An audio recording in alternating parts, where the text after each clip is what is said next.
Welcome to China in Focus. I'm Tiffany Meyer. Our top story, President Trump cutting to the chase with China. Washington says there are three things that China must fix as soon as possible before their leaders meet for talks.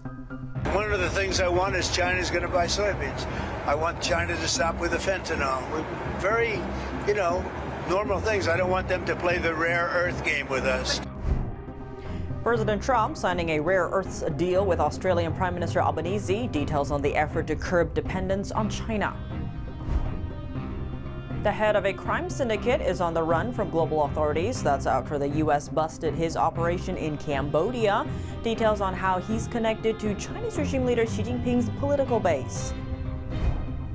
And China's top leaders meeting to hammer out China's 5-year plan. What to watch out for following a power shakeup in Beijing's top echelon.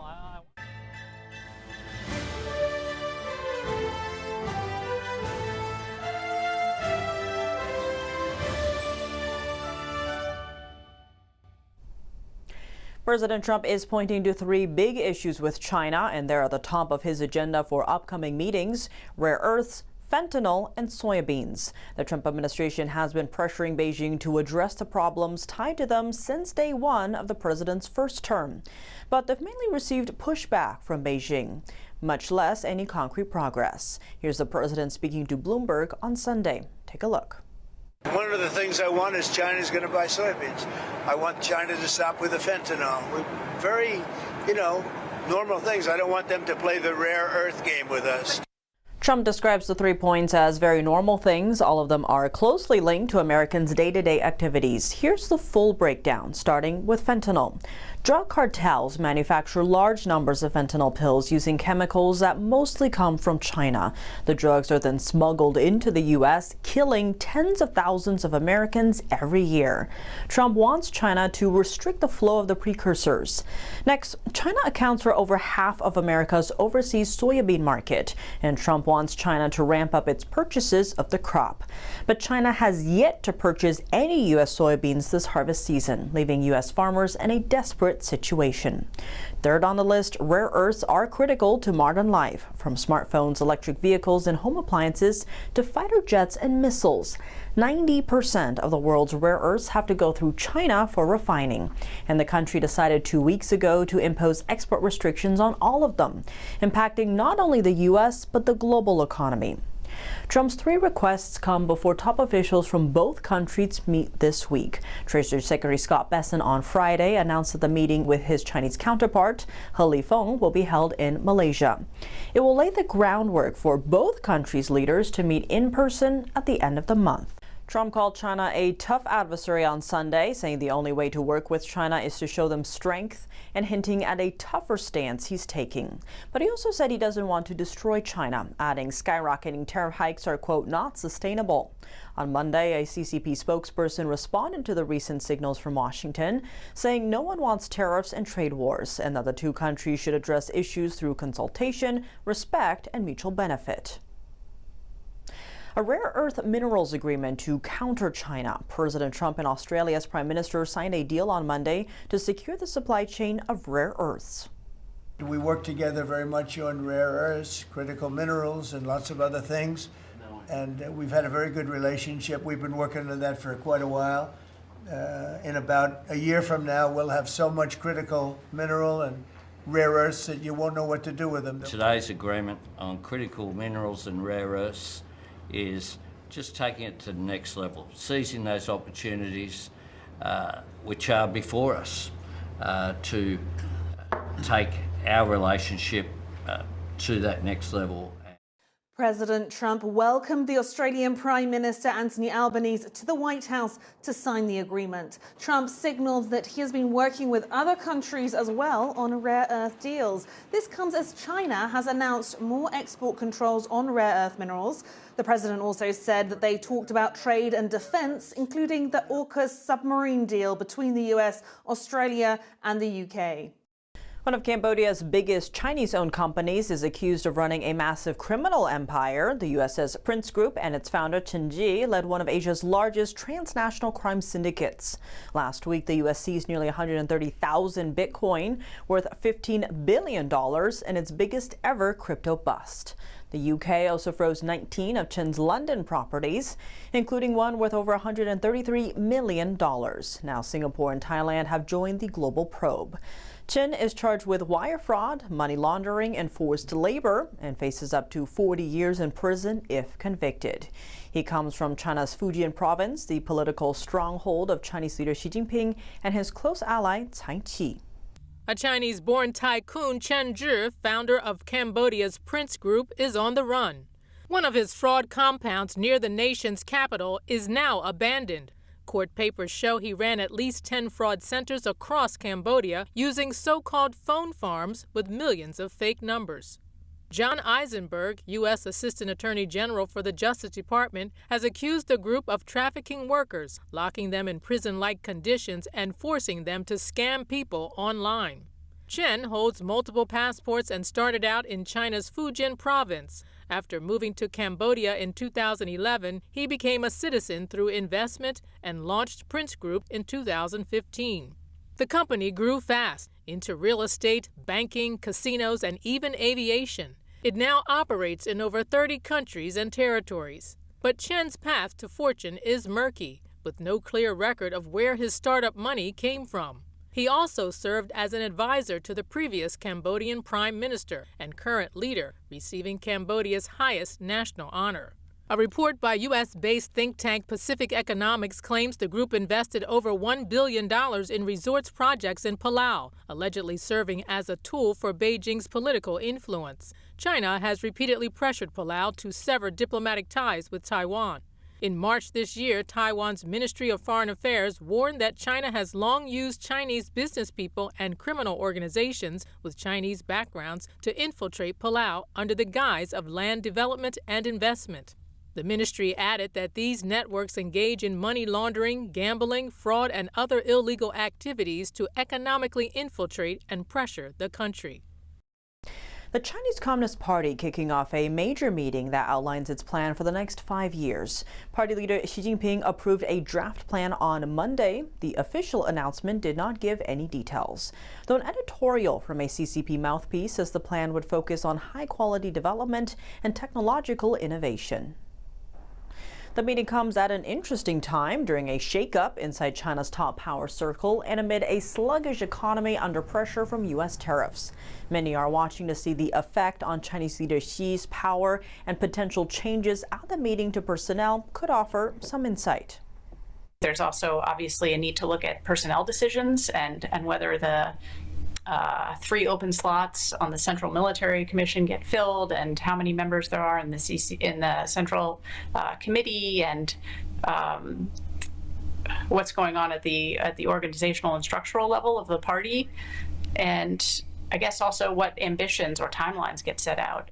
Speculations about Xi's grip on power have been mounting following an unusual move last Friday. The Chinese Communist Party ousted 9 top generals. All of them were Xi Jinping loyalists. The highest-ranking official among them, He Weidong, was China's #2 military leader, directly under Xi Jinping. He was seen as Xi's choice to lead a potential invasion of Taiwan. Another expelled official, Miao Hua, was the army's top political officer. He is also seen as close to Xi Jinping's inner circle. The recent developments have sparked speculation that Xi Jinping's loyalists have been stripped of power by opposing factions. Top Communist Party leadership is split into factions, and infighting has been prevalent. Also on Monday, China released statistics showing its economic growth is slowing in its third quarter this year. Authorities say China's GDP growth in the third quarter is at 4.8, lower than the previous quarter. It's unclear if the numbers are factual, given economic data could be manipulated to serve the party's political goals. Meanwhile, China's real estate sector isn't doing well. The price of new buildings in mid-sized to large cities continues to drop. China's youth unemployment rate rose to a record high in August, almost 19%. The turmoil in China's real estate market in recent years has wiped out significant portions of Chinese household savings. Many people have limited their spending as a result. The meeting is set to wrap up on Thursday. Top leadership is expected to approve the draft 5-year plan, though the full details may only emerge next March. The Chinese Communist Party is holding a key meeting this week with the economy front and center as pressures mount. Beijing is doubling down on a state-controlled approach amid deflation, unemployment, and weak wages, raising questions about what measures could realistically restore domestic confidence and global credibility. We spoke with Jacqueline Deal, president and CEO of defense research firm Long-Term Strategy Group, and advisory board member of State Armor, for insights. They seem to not want to transition to what we would consider to be kind of a normal economy that's based on consumption and more services. They seem to be very intent on this kind of neo-mercantilist or Marxist mercantilist attempt to kind of control the factors, the critical inputs, the means of production, the choke points for the rest of the world, at the expense of kind of real wage growth for their people and quality of living improvements and maybe employment. So there must be pressure building up within the system. What's the next kind of trick? Is it some sort of continued seduction of Western financial elites that's going to save them this time, or some sort of tech breakthrough that they may think they have up their sleeves? What could they possibly do in the face of headwinds like deflation, or we're not supposed to even use that word, I guess, if you're a Chinese economist, the continuing deflation or bursting of the real bubble, as I mentioned, unemployment. There's so many challenges, the way that they've despoiled their environment. Expanding on that, we have seen, to your point, record high youth unemployment, to the point that at one point they stopped releasing those numbers because they couldn't cover it up anymore. You even saw Xi Jinping ahead of the Golden Week holidays issuing a rare nod to more stimulus measures from either, the China central banks. Also, they had this new thing where they were offering subsidies to, those who were deemed, they don't really say poor, but people who were struggling, even to students who weren't able to get jobs. That's something we haven't seen before. So there is that level on the economic scale. You didn't see that consumerism even after the Golden Week, huge travel holiday weekend, or 8 days, I should say. Given all of that leading into this fourth plenum, to your point, what can this 5-year plan review do to kind of placate, if you will, the domestic arena inside China? And then on the flip side, with that, potential meeting between Xi and President Trump, how do you see maybe the U.S. leveraging this domestic turmoil, if you will? Secretary Besson said is we can't really trust, or the Chinese, our counterparts in these negotiations can't be trusted. He said that. So where does that leave us in terms of prospects for a deal? And again, I think that just increases the pressure on the General Secretary. What can Xi Jinping say at this point?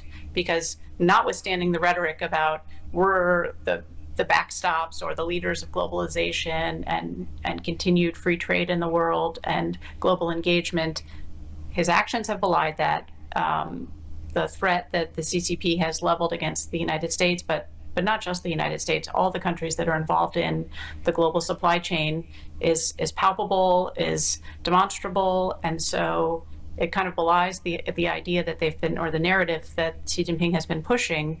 So I think, it raises the stakes for what gets discussed, and I don't think it's just a question of more rhetoric like high quality or new quality productive forces or dual circulation. I don't think a slogan is going to get them out of this. Given all of that, what kind of are you watching to come out of this meeting? What would be the main areas that you're like, oh, this is going to spell a huge change for the next however many years, maybe decades ahead? Well, I mean, if they move away from some of the insistence that they're backstopping the existing global order and double down on the idea that they're offering some new alternative, I think that will be a sign that there's recognition that the narrative or the line that they were pushing isn't flying, and they need to come up with some other offer to the world or pitch. And I think it'll be very tall order for that to be credible at this point. Jackie Deal, thank you so much for joining us.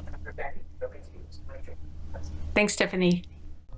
Coming up, Chinese leader Xi Jinping removing his top trade negotiator from a post at the World Trade Organization after U.S. Treasury Secretary calling out the official as unhinged. Tensions in the South China Sea rising. A Chinese fighter jet released flares dangerously close to an Australian Air Force plane. More on that after the break here on China in Focus. Welcome back to China in Focus. I'm Tiffany Meyer. Beijing's top trade negotiator just lost his second job. Li Chenggang is China's #1 official when it comes to trade negotiations with the U.S. But Chinese leader Xi Jinping removed him Monday from his second post, permanent representative to the World Trade Organization. The change comes just days after U.S. Treasury Secretary Scott Bessent described Li as, quote, unhinged last week. This individual was very disrespectful, and I'll tell you that we've had 4 rounds of talks, Geneva, London, Stockholm, and Madrid, and both sides approached them with great respect, and this individual did not. He showed up uninvited in Washington and said, quote, China will cause global chaos if the port shipping fees go through. President Trump said Monday that he plans to meet with Chinese leader Xi Jinping in South Korea, quote, in a couple of weeks. He added that he expects to strike a fair deal with Beijing.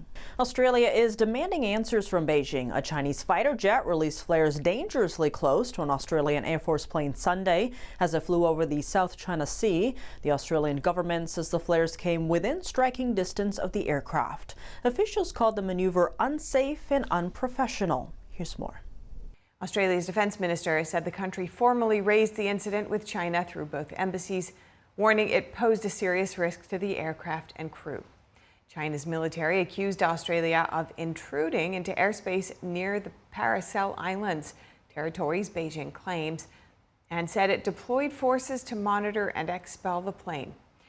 No injuries or damage were reported. This marks at least the 3rd dangerous encounter in less than a year. Australia says it will continue lawful patrols in international airspace and expects China to operate safely under international law. President Trump says India will keep paying massive tariffs if the country doesn't stop buying Russian oil. He also said Indian Prime Minister Narendra Modi told him that India would cease doing so. Here's what President Trump had to say on Sunday. I spoke with Prime Minister Modi of India, and he said he's not going to be doing the Russian oil thing, so that's it. India's purchase of oil from Russia has caused tension in trade talks between New Delhi and Washington. Half of Trump's 50% tariffs on Indian goods are in retaliation for those buys. The US government argues petroleum revenue funds Russia's war in Ukraine. India has become the biggest buyer of seaborne Russian oil sold at a discount after Western nations stopped buying.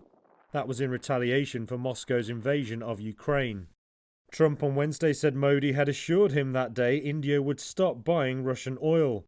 India's foreign ministry said it wasn't aware of any telephone conversation between the leaders that day, but it said New Delhi's main concern was to safeguard the interests of the Indian consumer. 2 people are dead after a cargo plane skidded off a runway at a Hong Kong airport. The aircraft had struck a ground service vehicle just moments before. Here's what we know.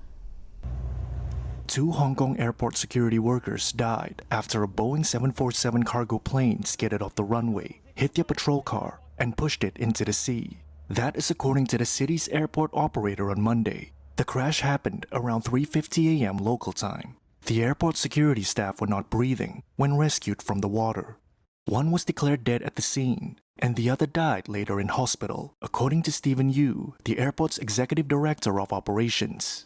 He added that authorities are investigating the cause, looking at weather, runway conditions, the aircraft, and the crew. Yu also said flights at Hong Kong's airport have not been affected. Emirates, the Dubai-based airline, said the crash at the world's busiest cargo airport involved an ACT Airlines plane operating on its behalf. There was no cargo on board. All 4 crew members of the plane escaped safely. This was Hong Kong's deadliest airport accident since the 1999 China Airlines crash that killed 3 people. Boeing did not immediately respond to a request for comment.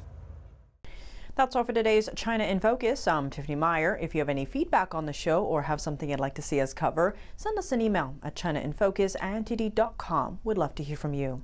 For on-the-clock original news coverage, visit us at ntd.com or download our NTD app. Thanks for watching. See you tomorrow.